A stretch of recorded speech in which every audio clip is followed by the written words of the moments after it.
Initial document, but এখন আমাদের কাছে ফুল কম্প্রিহেন্সিভ ডকুমেন্টটা এসে পড়েছে। এটা নিয়ে আমরা সিরিয়াস এখন কাজ করব, যেন ভবিষ্যতে যে ঘটনাগুলো ঘটে গিয়েছে যেন ভবিষ্যতে না ঘটে, এবং আমাদের ক্রিকেটকে কতটুকু আমরা প্রোটেক্ট করতে পারি সেই ডকুমেন্টের জন্য যা যা জিনিস থাকা দরকার সব আমরা পেয়েছি। So we will be working very hard on this.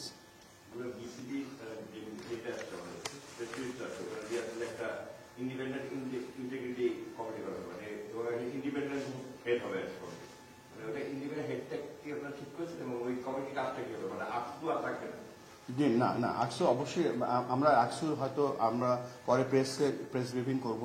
আমরা বিসিবি ইন্টিগ্রিটি আমরা নাম দিয়েছি এবং সেখানে একজন প্রধান করা হয়েছে এবং আমাদের ইন্ডিপেন্ডেন্ট প্রধান স্যার অ্যালেক্স মার্শাল উনি কাজ শুরু করে দিয়েছেন। মানে ওই ইন্টিগ্রিটি কমিটি ইন্ডিপেন্ডেন্ট প্রধান হলে অ্যালেক্স মার্শাল। জি, আকসু রোলটা কেমন থাকে? আকসু রোলটা যে নর্মাল যে কাজগুলো আমাদের ক্রিকেটকে প্রোটেক্ট করার জন্য যা যা কাজ করা সব করবে তারা। এবং এখানে একটা জিনিস বলে রাখি, যেহেতু এটা আইসিসি বাংলাদেশ ক্রিকেট বোর্ডের বিসিবি অ্যান্টি কারাপশন ইউনিট, এখানে শুধুমাত্র খেলাটাকে যে দেখে রাখা তা না, যতগুলো যেমন ধরেন অ্যান্টি কারাপশনের শুধু না, অ্যান্টি ডপিংটা বাদ দিলে যা যা ইনক্লুডিং সিকিউরিটিও তারা দেখবে সেটা। বলিউডের 900 পিক্সেল, মানে বিপিএল সামনে বিপিএল আগে এটা যে একটা কোনো করতে হবে, মানে যেটা অফকোর্স এটা বলে রাখছি এই জন্য যে আমরা এই কাজটা ইনফ্যাক্ট গত 1 মাস আগে থেকে এই কাজটা শুরু করে দিয়েছি।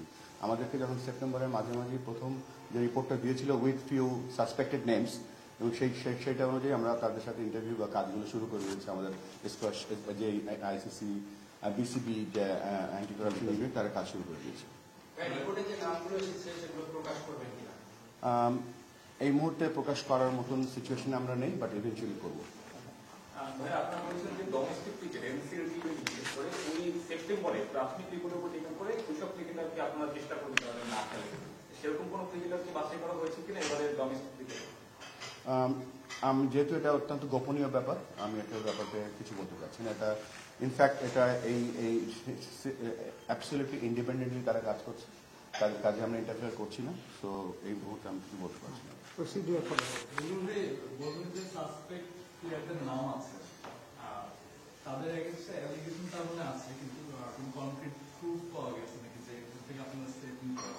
এখন আবার বলছি, এটা একটা কমিটি কাজ করছে এবং এই ডকুমেন্ট তারা ফলো করছে। অভিযুক্তদের সামনে বিকেলে দেখবেন এটা এই মুহূর্তে আমরা যেহেতু আমরা এটা নিয়ে কাজ করছি না ডিরেক্টলি এবং ইনস্ট্রাকশন করে দিতে পারছি না, এটা completely depending on the unit.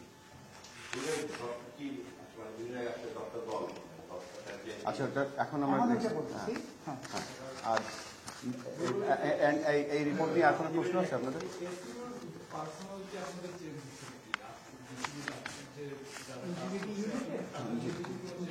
Change হচ্ছে তো, ইন্টিগ্রেটেড ইউনিটের চেঞ্জ হচ্ছে, আপনারা জানতে পারবেন। হ্যাঁ, এখন আপনি জানেন ওই যে কোশ্চেনটা আপনি করেছেন যে নাম প্রকাশ করা হবে না, এটা দেখেন প্রত্যেকের পার্সোনাল আইডেন্টিটি এবং এটা একটা একান্ত ব্যক্তিগত বিষয়, গোপনীয় বিষয়।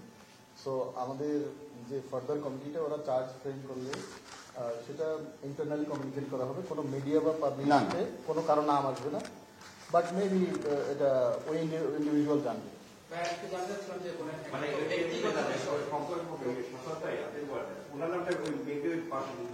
অভিযুক্তরা জানবে, প্লাস যারা বিপিএল দল করেন তারাও তো জানবেন যে নিয়ে না বা এরকম কিছু কেউ আসলে যারা যদি চার্জ ফ্রেম হয় কারোর বিরুদ্ধে তারা খেলতে পারবে না।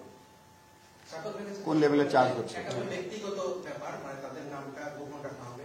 তো তাদের নাম যদি গোপন রাখা হয়, পরবর্তীতে আরো যারা ক্রিকেটার আছে তারাও কিন্তু সাহস পেয়ে যাবে যে আসলে কোনো কিছু আমাদের নাম প্রকাশ হয় না বা কোনো কিছু সামনে আসে না। দেখেন, ওই অথরিটি কিন্তু বোর্ডের নেই কারো নাম প্রকাশ করা। এটা ইভেন্চুয়ালি সে যখন খেলতে পারবে না, আপনারা বুঝবেন, সবাই বুঝবে। আমরা কিন্তু আদালত না, ইউ শুড আন্ডারস্ট্যান্ড দিস। এবং তাদের প্রত্যেকেরই ইন্ডিভিজুয়াল রাইট আছে, হিউম্যান রাইটস আছে, এগুলো আছে। সো একটা পার্টিকুলার খেলা নিয়ে সে যদি কোনো কিছু করে থাকে এবং চার্জ যদি ফ্রেম হয়, সেক্ষেত্রে ওই ইন্ডিভিজুয়ালকে খেলা থেকে দূরে রাখা হবে, নট যে সে তার নাম প্রকাশ করে। এটা নিয়ে আমাদের হুয়া করার কিছু না। তবে জাস্ট শাকাত ভাইয়ের সাথে অ্যাড করি যে eventually depending on the charges, কার বিরুদ্ধে কতটুকু অ্যাকশন ইন্টেন্সিফাই কিরকম হয়? সো সে তখন অটোমেটিক সব বের হয়ে যায়। দুলু ভাই, এটা কি একটু ক্লাউডের হয়ে যাচ্ছে না ব্যাপারটা, যে হয়তো একটা প্লেয়ারকে এমনিতেই ডোমেস্টিকে ঠিক করা হচ্ছে না, ন্যাশনাল টিমে ট্রান্সফার কোনো কারণ নেই না, কিন্তু ওই প্লেয়ারটা আসলে এটার সাথে জড়িত না। আমি একটু যুক্ত Player can be. যেমন সোহাগ Player can গাজীকে be. এবার ফার্স্ট রুল লেগে নেওয়া হয় হ্যাঁ। বাট নোবডি নোজ যে অ্যাকচুয়ালি রিজন না, এটা আমি কেয়ার করি না। মিডিয়া এভাবে ডাউট ক্রিয়েট করে যে তাকে হয়তো ওই কারণে নেওয়া হয় না, এটা সিলেক্ট দেখেন, এই যে আমাদের যে দলগুলো করা হয়, এগুলো দল পিক করা হয় আমাদের ন্যাশনাল সিলেক্টররা এখানটা করে। So this was not selected by the selectors, this is not related to anything else, probably fitness, probably. So this is nothing to do with this action. এই ফাংশনে কোনো অ্যাকশন এখনো নেওয়া আরম্ভ হয়নি। আচ্ছা, দ্বিতীয় আপনারা জানেন যে আমাদের আজকে last date of UI submission ছিল ফর আমরা যে 5 বছরের জন্য নতুন ফ্র্যাঞ্চাইজি দিচ্ছি। তো এখান পর্যন্ত আমাদের 11টা টিম অ্যাকচুয়ালি সাবমিশন করেছে, যেটা আমরা যাচাই বাছাই, যে প্রসিডিওরে যাচাই বাছাই করা হবে সেটা করা হবে কালকের থেকে। টিমগুলি প্রেসিডেন্ট সাহেব একটু বলে দেন। আমরা কি পড়বো? হ্যাঁ, বলে দেন। চশমা লাগবে? না, চশমা লাগবে না, হ্যাঁ।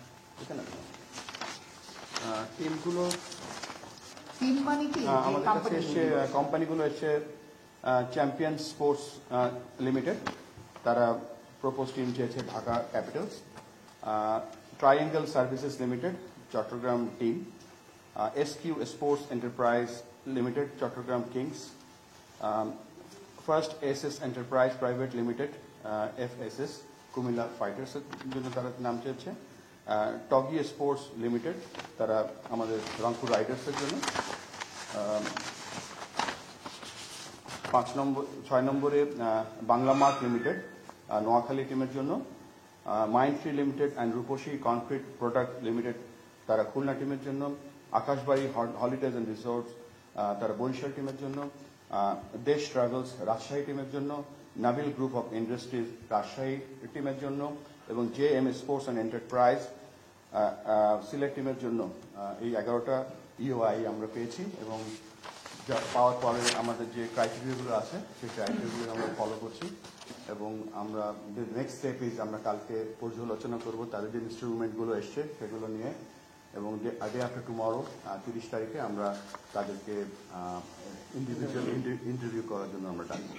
সো এনিথিং ফাইম ভাই, মিঠু ভাই, সাফর ভাই, pilot want to add please? আমরা এই আজকের যে ইউআই ডকুমেন্টগুলো না, তার আগে বলে নেই যে এটা আমরা এবারে জানেন যে আমরা 5টা এডিশনের জন্য আমরা রিওয়ার্ড করছি। তো এখানে আপনি যে নামটা বললেন সেটা আসেন।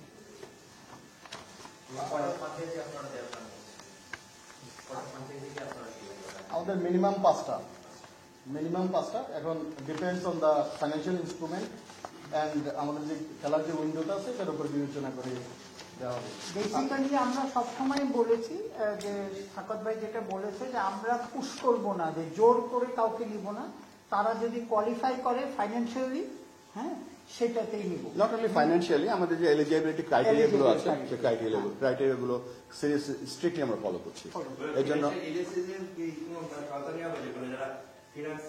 দেখে যারা আমাদের ফিনান্স থেকে দেখে যে এত টাকা আছে, আমি তো বলতে হবে না যে আমার কত টাকা আছে, এজেন্সিরা জানতে পারবে। জি, আমি একটু আপনাদেরকে বলি, আমাদের কয়েকটা ক্রাইটেরিয়া আছে। একটা ক্রাইটেরিয়া হলো যে 2 কোটি টাকা ইউআই যে পেপারস এসেছে সেখানে জমা দেওয়া।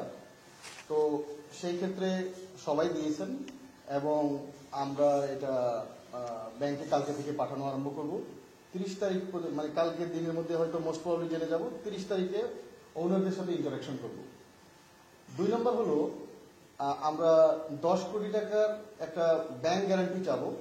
সেই ব্যাংক গ্যারান্টিটা যারা একটা নির্দিষ্ট টাইম ফ্রেম আছে ওই টাইম ফ্রেমের মধ্যে দিবেন, তারা তো দিলেন, না দিলে এই 2 কোটি টাকা ফরফিট হয়ে যাবে। নাম্বার 3 হলো ফাইন্যান্সিয়ালি সে সলভেন্ট কিনা, এটা কিন্তু আমাদের কাছে ডকুমেন্ট আছে এখন, কারণ সে ব্যাংকের তার 6 মান্থসের ট্রানজাকশন থেকে আরম্ভ করে তার কত ব্যাংকে এখন আছে সেটা আমাদের কাছে আছে। এইটা কারেক্ট অর ইনকারেক্ট এটার জন্য আমরা ব্যাংকে আবার আমাদের অডিটররা এবং ফাইন্যান্স টিম রিচেক করবে। আরেকটা হলো, যেহেতু ক্রিকেট ইন্টিগ্রিটি একটা ইম্পর্টেন্ট ইস্যু যেটা নিয়ে আমরা কথা বলছি, সেই ক্ষেত্রে ইন্টিগ্রিটিটা ঠিক আছে কিনা সেটাও আমরা খবর নিব, এবং লিগ্যাল ফ্রেমওয়ার্কে ল অফ দ্য ল্যান্ডে ইম্পর্টেন্ট কোন কোন আসপেক্ট খেলার সাথে ইনভলভ সেটাও আমরা খেয়াল করব। এবং আপনাদেরকে একটা কথা বলি, আমরা আমাদের বিটার এক্সপিরিয়েন্স আছে এই মনিটারি সাবজেক্টটা নিয়ে, তো সেই জন্য আমরা to protect the image of our board, also to protect the image of the country, এবং খেলোয়াড়দের যে টাকাটা বা যারা যারা স্টেক হোল্ডার আছে সেগুলোকে প্রোটেক্ট করার জন্য আমাদের এই initiatives. This is first time you এর সাথে আমরা ফ্রান্সাইজি ফি নিয়ে নিয়েছি। আরেকটা কথা হলো যে অনেকে অনেক নামে টিম চেয়েছেন, যেমন আপনি বললেন ফরচুন বরিশাল, এখানে উনি আরেক নামে চেয়েছেন। এই নামগুলি বোর্ড ঠিক করে দিবে, এবং বোর্ড এটাকে আমরা ট্রেডমার্ক করে নিব, এই নাম আর কেউ চাইলেই চেঞ্জ করতে পারবে না। উনি যখন টিমটা নেবেন এই নামই নিতে হবে, মানে franchise will not be eligible to change the name. যেমন ধরেন আপনি যে কোনো একটা ইন্টারন্যাশনাল ব্র্যান্ডের কথা বলেন, আপনি ফ্র্যাঞ্চাইজি নেবেন, আপনি ওই ব্র্যান্ডটা চালাবেন, not you can change the name. তো সেই রকম কিছু প্রভিশন রেখে আমরা রাইগরাসলি এটা চালাচ্ছি। আর আইএনজি যেহেতু আমাদের সাথে আসছে, পরবর্তী সব আপনাদেরকে জানাবো। এটা আমরা সিদ্ধান্ত, মানে সবগুলি সিদ্ধান্ত নিব, এবং with the interaction of the owners আমরা তাদের সাথে বসে, এটা কিন্তু এরকম না যে আমরা will take a one sided decision, will talk and interact with them. এটা উইন উইন ব্র্যান্ড করার জন্য। কারণ হলো কি, যেমন ধরেন একদিন আপনার হলো ঢাকা ক্যাপিটাল, আরেকদিন ঢাকা রাইডার্স, আরেকদিন আরেক রকম, এরকম যদি না হয়, so whoever comes in the board 5 থেকে 10 বছর 20 বছর পরেও যেন এই নামটাই থাকে, এবং এটা একটা ব্র্যান্ড ভ্যালু ক্যারি করে। সাথে আমি জাস্ট অ্যাড করি এখানে, আমাদের ইন্টেনশন যেটা, একটা ফ্রাঞ্চাইজি এখানে আসছে, there is investing a huge amount of money, fifth ইয়ারে বা থার্ড ইয়ারে বা ফোর্থ ইয়ারে গিয়ে বলতে পারে যে yes my franchise is getting some profits. So এটা একটা অন্যতম কারণ to give them longer term এডিশনটা দেওয়া, এটাই আমাদের মেইন প্ল্যান। সো দ্যাট আপনারা হয়তো জানেন যে আমাদের 5 ইয়ার্সের জন্য দিচ্ছি আমরা এবার, এবং আমরা কিছু কিছু বেনিফিট তাদেরকে দিচ্ছি। যেমন আমরা 30% গ্রাউন্ড ডিজিটাল মিডিয়া থেকে 15% বোথ চিমের 30% রাইট তাদেরকে দিয়ে দিচ্ছি, so that they can go to their sponsors, এবং তারা এটা চালাতে পারেন এখানে in gesture, in good way, not in a monetary basis. আমরা তাদেরকে আমাদের international TV rights, world wide TV rights, এবং যে টিকিট সেলের উপরে আমাদের প্রফিট, নট রেভিনিউ, প্রফিটের 30% শেয়ার করবো। গ্রাউন্ড রাইট অলসো, হ্যাঁ, একটা যে TV right, ground right and ticketing right, আমরা তাদেরকে 30% শেয়ার করবো। So what will happen, this is the first time তারা এই ধরনের ফ্যাসিলিটি পাবেন। আমরা কি চাচ্ছি, আমরা চাচ্ছি যে this owners are also giving a lot of money to the board also in the game. তারা এখানে আমাদের, যেমন আমরা খেলোয়াড়ের কথা চিন্তা করি, যদি বিপিএলটা না হয় আমাদের কত প্লেয়ার আছে যারা বসে আছে শুধু বিপিএল এর জন্য। So it is an important item for the players. তো সেই জন্য আমরা এই বিপিএলটাকে রান করানো এবং সর্বোচ্চ ফ্যাসিলিটিটা যেন আমাদের ক্রিকেটাররা পায়, এবং আমাদের খেলোয়াড়রা যেন আরো ভালো করতে পারে, সেই দিকটাকে বিবেচনা করে আমরা টোটালি প্রত্যেকের স্বার্থ ইনজেক্ট করে যা করার সেটা করবো আর কি। এরকম না যে কেউ একটা ইউআই কিনে নিল, সে কোনো টাকাও দিল না, কিছু না, তার পিছনে আমরা যাবো, এরকম না। এবার উই আর গোয়িং ভেরি রাইগরাস।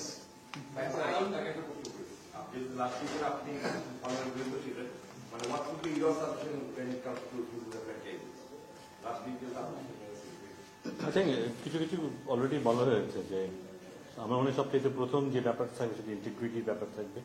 একটা বিষয় যেটা আলোচিত হয়নি সেটা হচ্ছে যারা ফ্র্যাঞ্চাইজি নিবে তাদের ক্রিকেটিং থিঙ্কিংটা কেমন, তারা ক্রিকেট নিয়ে কি চিন্তা ভাবনা করে, আমরা ইন্টারভিউয়ের মধ্যে দিয়ে সেটা বোঝার চেষ্টা করব। এবং পাশাপাশি গতবার যেটা আমরা গ্রাউন্ডে সাফার করেছি, ফিনান্সিয়ালি আমরা যেন ক্রাইসিসের মধ্যে পড়তে না হয় আমাদেরকে। সো ফ্র্যাঞ্চাইজি ফির কথা যদি বলি বা ব্যাংক গ্যারান্টির কথা যদি বলি, এগুলি দিয়ে আমরা উইল মেক শিওর যে আমাদের পেমেন্ট ইস্যুগুলো যে যা আছে, বিশেষ করে প্লেয়ার্স পেমেন্ট ইস্যু, সেখানে যেন আমাদের আটকে থাকতে না হয়। তো এগুলো যদি করা হয় এবং এগুলি অ্যাসিউরেন্স দিয়ে যারা এখানে আসবে, আমরা ধরে নিতে পারি তারা সলভেন্ট এবং তারা they have love for the game এবং তারা ইন্টিগ্রিটির ব্যাপারে যথেষ্ট সচেতন থাকবেন। এবং পাশাপাশি ইউ অল নো যে ইন্টিগ্রিটি ইস্যুতে আমরা কিন্তু এবার অনেকগুলো স্টেপ নিচ্ছি, শুধু জিরো টলারেন্স অনেকগুলো স্টেপ নিচ্ছি। আমরা আইসিসিকে ইনভলভ করছি, আমাদের নিজস্ব ইন্টিগ্রিটি ইউনিট যারা ছিলেন ওখানে পরিবর্তন আনছি। উইল মেক শিওর যে এখানে যেন অবাধ যা আমরা দেখেছি অতীতে তেমন যেন হওয়ার সুযোগ না থাকে। এবং যেহেতু আমরা গত বছরের অভিজ্ঞতা আমাদের আছে, will definitely try to make sure এটা যেন যত কমানো যায়, এটা নিয়ে যেন কেউ আগের মতো এভাবে ভাবতে না পারে যে আমি যা খুশি তাই করতে পারবো, এমন যদি ভাবনার কোনো সুযোগ না থাকে। আর আমি এক্সপেক্টিং, ব্যক্তিগত I am very excited, I am expecting যে এই জায়গাটায় আমরা বিশাল একটা পরিবর্তন দেখতে পাবো এবং এবারে বিপিএলটা বোধ হয় ইন রিলেশন টু প্রিভিয়াস বিপিএলস অনেক স্বচ্ছ হবে, অনেক বেটার কোয়ালিটি হবে। আইএমটির সাথে চুক্তি সম্পূর্ণ হয়েছে কিনা বা কত বছরের জন্য আইএমটি?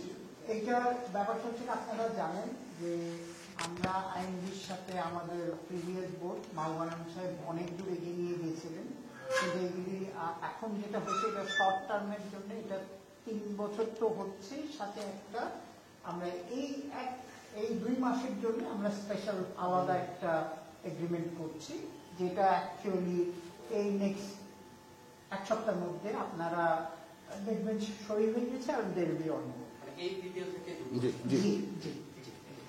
একটা লাস্ট হলো আপনাদের ড্রাফটের হ্যাঁ, আজকে 10 নম্বর কথা আপনি রিসিভ বলেছিলেন, পরবর্তীতে একটা দল যুক্ত হয়েছে, ওই প্রতিষ্ঠানটা তারা যারা আগ্রহ প্রকাশ করেছে এবং সেটা ডেডলাইন ক্রসিং এর পরে সেই কামাটা হয়েছে কিনা বা কি প্রসিডিউর থেকে ছিল? না না, Working hours ছিল, ব্যাপারটা হ্যাঁ। হচ্ছে যে আমাদের একটা জিনিস লেখা আছে, দেখবেন যে আমাদের হ্যাঁ কর্মদিবসের মধ্যে, ঠিক আপনারা কারেক্ট ছিলেন যে আমরা 5টা পর্যন্ত, তারপরে আমরা এটা 7টা পর্যন্ত বাড়ানো হয়েছিল।